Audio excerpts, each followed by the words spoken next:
కనీసము ఒక ముఖ్యమంత్రిగా అయిన వ్యక్తి తన రాష్ట్రంలో ఏం జరుగుతోంది, ఇది తప్పు, ఇది ఒప్పు అని ఆయన దాని మీద కాన్సన్ట్రేట్ చేసిన సందర్భం కూడా మనం చూడాలి.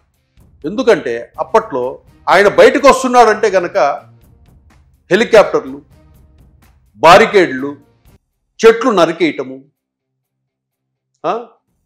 ఒక రోడ్డు మీద వెళ్తుంటే షాపులన్నీ క్లోజ్ చేయాలి. ఎంతైతే అనుభవించాలనుకున్నాడో ఒక రాష్ట్ర ముఖ్యమంత్రిగా అంతకు 10ంతలు అనుభవించాడు.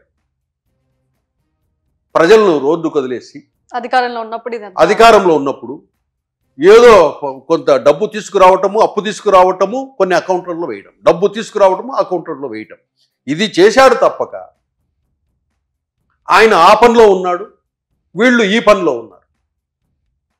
ఆ రోజు నెత్తి నోరు కొట్టుకున్నారు. ఒక డాక్టర్ సుధాకర్ అనే డాక్టరు మాస్కు లేదయ్యా అని చెప్పి ఏదో ఆవేదనగా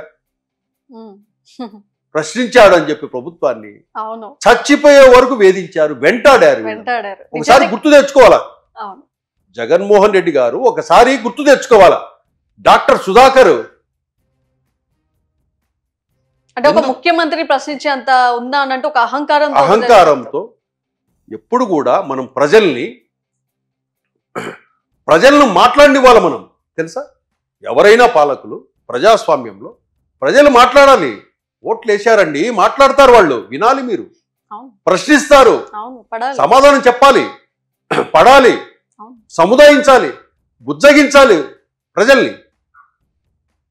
ప్రభుత్వాలు ఏవి కూడా అలాంటిది మీరు ప్రశ్నిస్తున్నారని చెప్పి డాక్టర్ సుధాకర్ను చంపేశారే. మీ ఎమ్మెల్సీ కారు డ్రైవర్ను చంపి డోర్ డెలివరీ చేసి వచ్చాడే. ఒకసారి గుర్తు తెచ్చుకోవాలి జగన్మోహన్ రెడ్డి గారు. నేనేం పాపాలు చేశాను, మా వాళ్ళు ఏమేం పాపాలు చేశారు, ఏం దుర్మార్గం పైన పనులు చేశారు అని మీరు ఒకసారి మనస్సాక్షిని ప్రశ్నించుకోవాలి జగన్మోహన్ రెడ్డి గారు. పాపాలని మూట కట్టుకున్నారని చెప్పుకోవాలి, మూట కట్టుకున్నారని చెప్పుకోవాలి.